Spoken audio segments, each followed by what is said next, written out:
Bonjour et bienvenue à Vie de foi. Aujourd'hui, j'ai le plaisir de recevoir le pasteur Lifa Bombelli. Bonjour, pasteur Lifa. Bonjour, pasteur Joël. Gloire à Dieu. Merci beaucoup d'être venu à l'émission Vie de foi toute la semaine. Merci On a parlé de l'influence et comment Dieu nous appelait à vraiment briller dans notre société. C'est ça. Donc, on a renversé certaines croyances qui sont là dans le corps de Christ et heureusement, on peut être transformé par le renouvellement de notre intelligence. Aujourd'hui, tu vas nous parler des ennemis internes, en fait, de notre influence. Donc, des choses qui se passent à l'intérieur. Oui. Mais juste avant, pour ceux qui ont beaucoup apprécié ton ministère cette semaine, qui diraient « Ah, j'aimerais ça, aller visiter l'église du pasteur Lifa en Belgique. » Vous êtes à Mons. C'est ça. Et puis, vous avez un site web aussi. Oui, qui est www.lachapellemons.be, www.lachapellemons.be. Et notre service se déroule tous les dimanches après-midi, 15h30, au Palais des Congrès. C'est un lieu merveilleux. Ah, wow! C'est super. À 15h30, donc c'est en après-midi. Oui. Donc, les gens peuvent déjeuner. Se lever tranquillement. Oui, c'est ça. Bon, super. Gloire à Dieu. Oui. Amen. Amen. Amen. Donc, aujourd'hui, on va parler des ennemis internes de l'influence. Tu as déjà vécu des combats intérieurs qui t'ont inspiré pour cette émission d'aujourd'hui? Je pense qu'on passe tous par ces combats intérieurs et qui nous freinent, on va dire, dans notre marche avec le Seigneur et surtout dans notre impact qu'on devrait avoir dans cette société. Ça nous freine. Je le disais dans une autre émission, certains d'entre nous, lorsqu'ils entrent dans une sphère d'influence, ont l'impression que c'est comme s'ils devaient se taire. C'est comme si cette promotion, finalement, était vécue comme le moyen de les faire taire. Or, en réalité, il n'en est rien. Mais il y a des moyens de passer outre cette sensation-là de réduction au silence. C'est ce dont on va parler aujourd'hui, les moyens de passer outre vraiment les combats, les conflits internes qu'on peut avoir alors qu'on essaie d'être une influence dans notre société. C'est ça, on peut accéder à un certain poste, par exemple, et après dire « OK, là, je me sens un petit peu intimidé, je ne vais pas trop parler de ma foi chrétienne parce que j'ai peur de perdre peut-être certaines faveurs. » Mais en réalité, si on réalise qu'au départ, Dieu est notre source de faveur, bien là, je vais continuer à proclamer son nom. Faut juste... Vraiment, je crois, il faut être dirigé par Dieu dans nos échanges, dans notre façon d'agir, être rempli d'amour toujours, pas être religieux et puis méchant, mais non, être rempli d'amour, tout comme Jésus. Et puis, je crois, si on est comme ça, bien, on va toujours vraiment s'afficher ouvertement pour Jésus-Christ, mais d'une belle façon. Exactement. Et ce que vous dites est tellement vrai. Dieu est notre source vraiment de faveur. Et il y a un passage, un texte dans Jacques chapitre 1, verset 17, qui nous dit que toute grâce excellente et tout don parfait descendent d'en haut du Père de lumière, chez lequel il n'y a ni changement ni ombre de variation. Tout don excellent vient d'en haut. Et quand on regarde encore nos textes centrales qui nous ont accompagnés pendant toutes ces émissions sur les sphères d'influence, Jésus dit, je leur ai donné ta parole, et le monde les a haïs parce qu'ils ne sont pas du monde. Je ne te prie pas de les ôter du monde, mais de les préserver du malin. Ça veut dire que finalement, quand Jésus nous envoie dans le monde, en réalité, on a un don pour le monde. Amen. Et c'est vraiment à propos, et tout ce qui concerne ces combats internes, c'est vraiment à propos de donner. Qu'est-ce qu'on considère? Est-ce qu'on considère ce que Dieu nous a donné, ou est-ce qu'on considère ce que le monde pourrait nous donner? Est-ce qu'on considère Dieu comme la source qui donne des ressources, qui utilise notre travail, qui utilise notre sphère d'influence, qui utilise notre famille, qui utilise le mari qu'il a mis à côté de nous, le conjoint qu'il a mis à côté de nous? Est-ce qu'on considère toujours Dieu comme étant la source, ou est-ce qu'on considère les autres choses comme étant les ressources? Et il y a un autre passage, pour un peu comprendre plus loin encore comment combattre ces peurs, c'est 2 Timothée chapitre 1, verset 7, qui dit « Ce n'est pas un esprit de timidité que Dieu nous a donné, mais de force, d'amour et de sagesse. » Dieu ne nous a pas donné un esprit de timidité.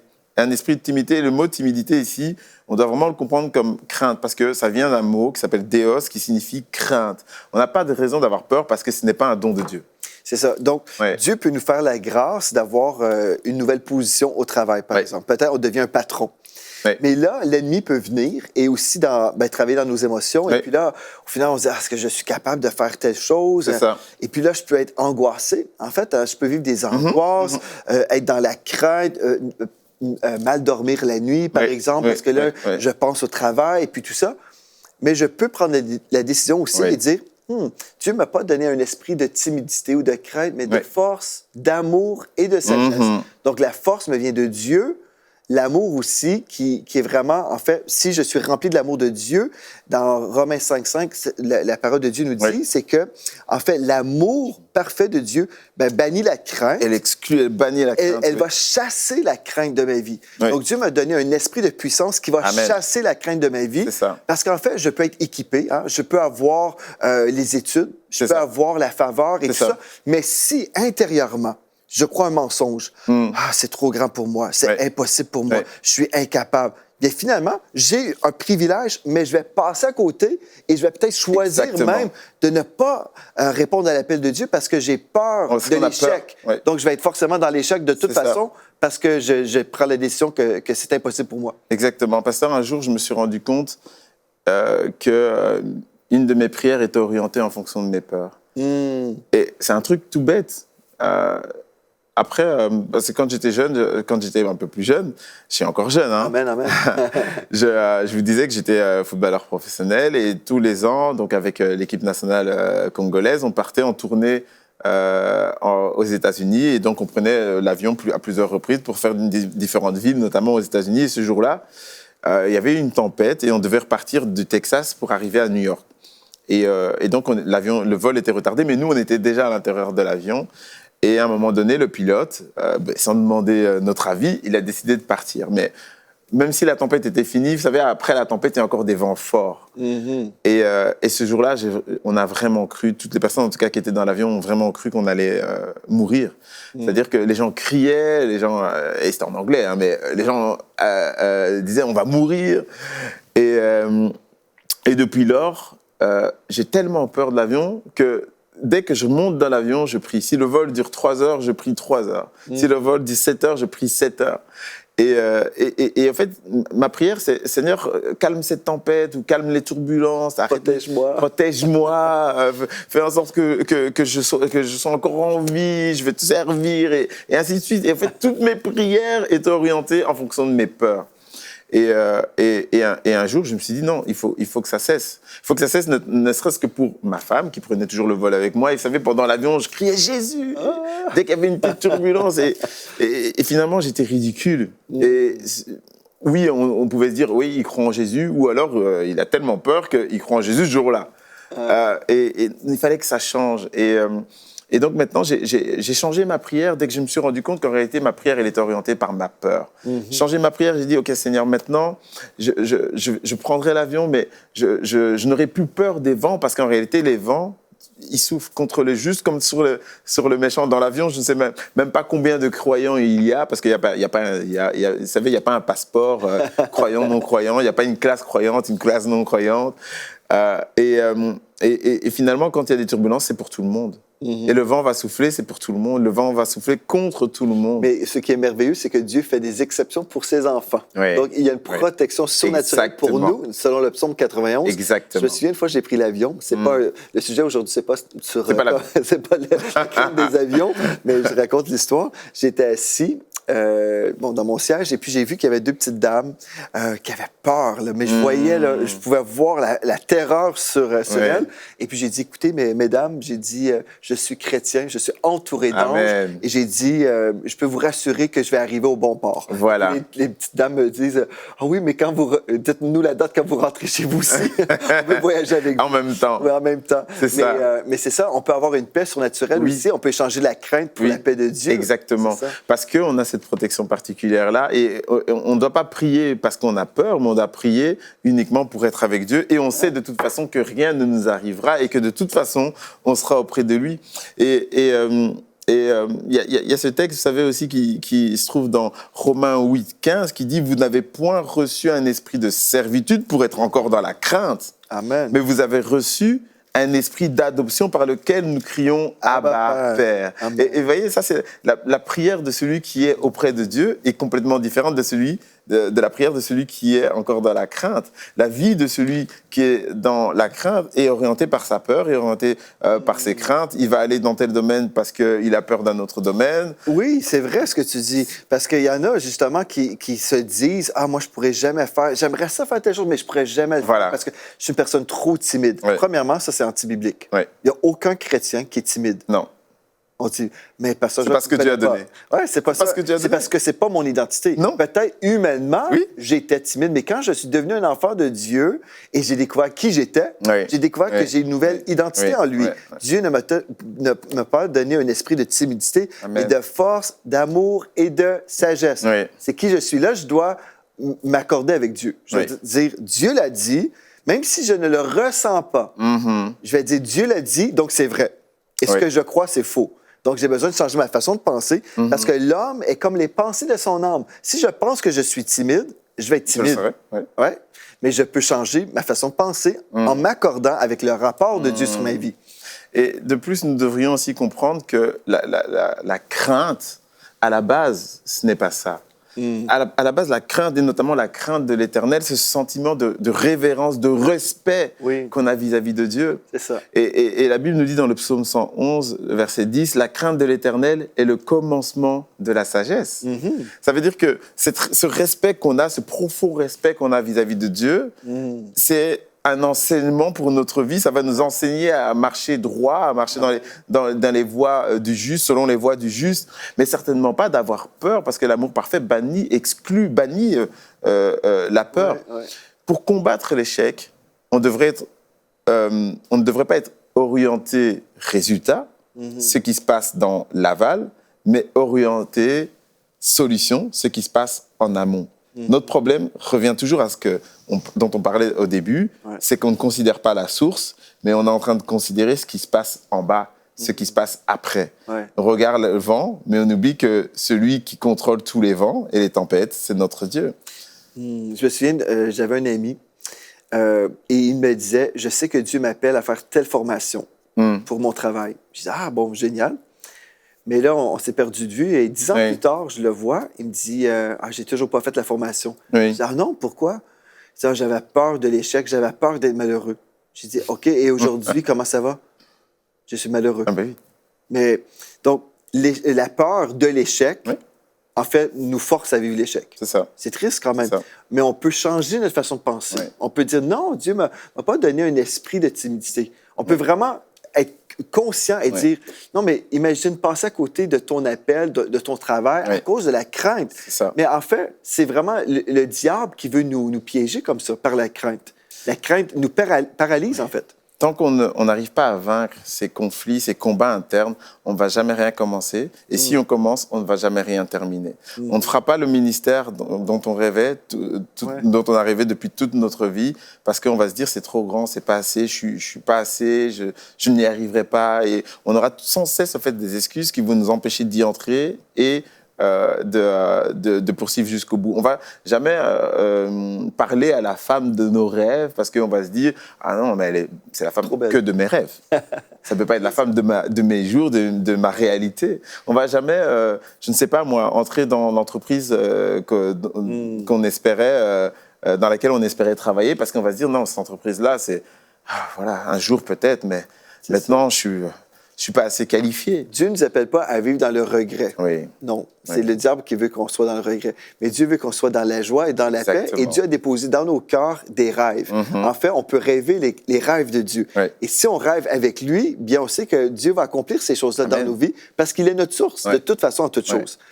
Donc, c'est merveilleux. Donc, on peut discerner, OK, il y a des ennemis contre moi qui sont à l'intérieur de moi. Peut-être que j'ai laissé entrer, j'ai cru des mensonges, mais comment faire aujourd'hui pour changer tout ça?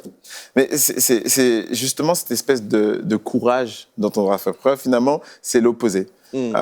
Entrer et comprendre que pour passer au-delà de ça, on doit comprendre ce que Dieu nous a donné. Qu'est-ce que Dieu t'a donné? Est-ce que Dieu t'a donné plus cette timidité? Est-ce que c'est ton identité? Ou est-ce que Dieu t'a donné plutôt un esprit de force ou de courage qui est assimilé finalement à la force? Parce que des fois, la force n'est pas cette force physique, mais c'est juste ce courage. Vous savez, quand on regarde l'histoire de Moïse, sa mère, la mère de Moïse, finalement, elle a pris en main une situation qui était, on pourrait dire, une situation de vie ou de mort. Hein, donc, parce que quand même, le livre d'Exode, là, à ce moment-là, commence par une situation dramatique. Il faut tuer tous les nouveau-nés. Et elle enfante à ce moment-là. Ouais. Et d'abord, il y a des sages-femmes courageuses qui sont passées au-delà du décret du roi. Et puis ensuite, il y a eu également l'acte de courage de cette mère qui d'abord a caché son enfant. Et elle l'a caché jusqu'à ce que ce soit possible. Mais où est le père dans tout ça? Où est le fameux mari lévite, hein? On parle simplement de la femme de Lévite. Où est le père là-dedans? Quel courage! C'est pas une force physique dont elle a eu besoin pour passer au-delà de cette situation-là, mais c'est juste du courage. Oui, c'est ça. Et d'autres personnes aussi peuvent se limiter, se disant, je n'ai pas les qualités, ou peut-être j'ai un mauvais caractère. Oui. Hein? On peut voir dans Galates chapitre 5, bon, il y a plein de choses, les œuvres de la chair, je ne prendrai pas le temps de tout lire, mais ce qui est merveilleux, c'est qu'en Christ, le caractère change aussi. Exactement. J'aime le caractère qu'on retrouve en Christ dans le fruit de l'esprit, dans Galates 5, verset 22. Amen. Le fruit de l'esprit, c'est l'amour, la joie. Quelqu'un pourrait dire, non, je suis trop grogneux, moi. Voilà. Non, ce n'est pas mon identité en tant que chrétien. La paix, la patience, la bonté. Donc, on peut changer vraiment totalement notre vie en changeant nos pensées, en découvrant qui nous sommes.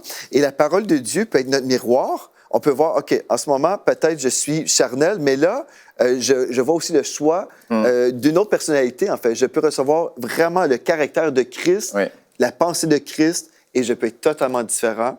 Je peux sortir de ces limitations intérieures pour vivre à l'extérieur de moi-même, en fait, et vivre dans le naturel, en fait, les promesses de Dieu, les rêves de Dieu. Exactement. Vous savez, pour reconnaître une personne, on va se baser soit sur son empreinte digitale, parce que tout ce que vous touchez laisse une empreinte digitale. On peut également se baser sur son ADN, parce qu'il faut savoir qu'on peut retrouver vos empreintes, ou on peut retrouver votre ADN sur tout.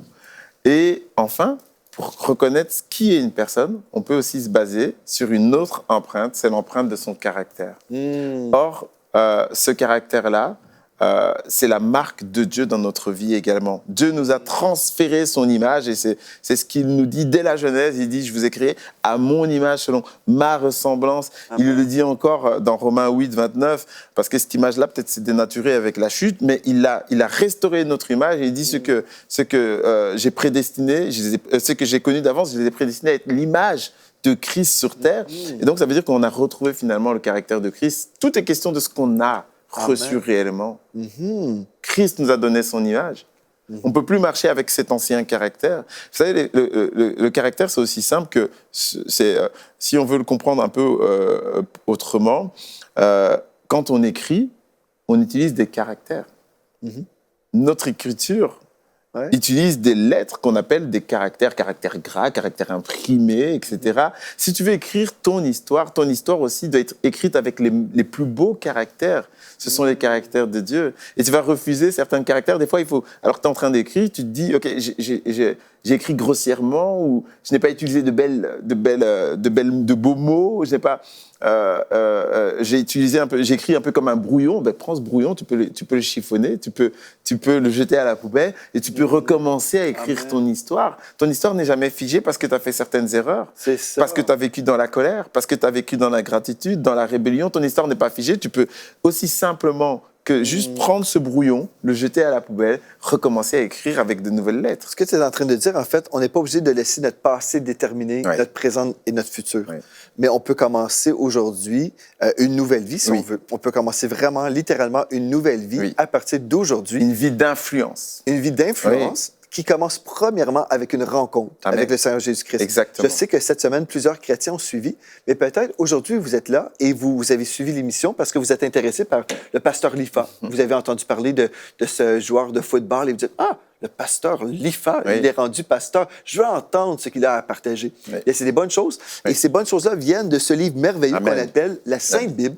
Et ce livre-là, en fait, moi, souvent, quand je parle de la Bible, je décris ce livre comme étant la lettre d'amour que Dieu nous a écrite. Et puis, on peut découvrir son amour pour nous et que Dieu, en fait, a des projets pour notre vie. Nous avons tous un appel précis. Et puis, Dieu nous appelle à le rencontrer pour découvrir en fait, ce que Dieu nous appelle à vivre. Mais aujourd'hui, je sais que Pasteur Lifa, il y a plusieurs personnes qui nous suivent partout à travers le monde. Il y a des gens qui ont peut-être cette curiosité. Est-ce que Dieu m'aime vraiment? Est-ce que Dieu a un plan pour ma vie? Il y a des gens qui disent oui, Dieu a un plan pour votre vie. Oui. Mais comment faire aujourd'hui? Oui, on veut devenir influent, mais la première chose, la plus importante, au-delà de toute autre chose, c'est cette relation avec Dieu. Comment est-ce qu'une personne qui ne connaît pas vraiment Dieu, comment est-ce que cette personne peut le rencontrer aujourd'hui? C'est aussi simplement que juste de l'accepter. Dire oui, Seigneur, viens à ma rencontre. Et cette phrase, elle est forte parce que quand tu dis au Seigneur de venir à ta rencontre, c'est qu'il y a quelque chose que tu es en train de faire aussi. C'est que tu es aussi en train d'avancer vers lui. Et déjà, le fait d'écouter cette parole, c'est une parole de vie, c'est une parole qui te permet de venir vers lui. Amen. Et maintenant, il faut faire encore un acte encore plus fort. Il faut abandonner ton ancien caractère, abandonner l'ancienne lettre de toi que tu utilisais, l'ancienne empreinte de colère, empreinte remplie de conflits, remplie d'amertume, l'esprit de rejet, rempli d'un esprit de timidité. Dieu n'a pas donné, n'a pas souhaité cela pour toi. Dieu t'appelle à des choses immenses. Il t'appelle à être le sel de la terre, la lumière du monde. Mais tout commence avec cette acceptation, rencontrer le Seigneur Jésus-Christ. Et je sais que là, déjà où tu es, tu peux le faire aussi simplement qu'en disant « Seigneur, je renonce à mon ancienne vie, à l'ancien moi. Je renonce à cet ancien caractère. Je veux être la bonne personne pour le merveilleux plan que tu as formé pour moi. Et pour commencer à être cette bonne personne, je t'accepte moi dans ma vie. Je t'accepte dans ma vie. Parce que je ne peux pas y arriver sans toi. » Simplement en faisant cette prière, le Seigneur est en train de venir te visiter maintenant. Amen. Dans Jacques 4, au verset 8, il est écrit « Approchez-vous de Dieu Amen. Et il s'approchera de vous. » Exactement. Donc, comme tu viens de dire, on fait le premier pas, mais en fait, Dieu a déjà fait un pas avant notre premier pas. Dieu nous a tellement aimés. Il a vu l'état de l'humanité. On était dans la rébellion, dans le péché. Et Dieu voulait nous secourir de nous-mêmes, en fait. Nous avons tous une dette envers Dieu. Et la Bible nous parle du péché. C'est quoi le péché? Le péché, ça veut dire manquer la cible, manquer le but de Dieu. Dieu, en fait, il veut des bonnes choses pour nous. Il a toujours voulu des bonnes choses. Quand Dieu a créé Adam et Ève, il a placé ce couple dans le jardin d'Éden. C'est un jardin où il n'y avait rien de brisé, rien de manquant. C'était la santé, la joie, la paix, tout ça. Mais Dieu a voulu donner à l'être humain le choix. Soit choisir d'être avec Dieu, l'aimer, ou se rebeller. Et en fait, s'il n'y avait pas eu de choix, bien, ce serait un amour forcé. Et Dieu ne veut pas qu'on soit obligé de l'aimer. Il veut qu'on le choisisse.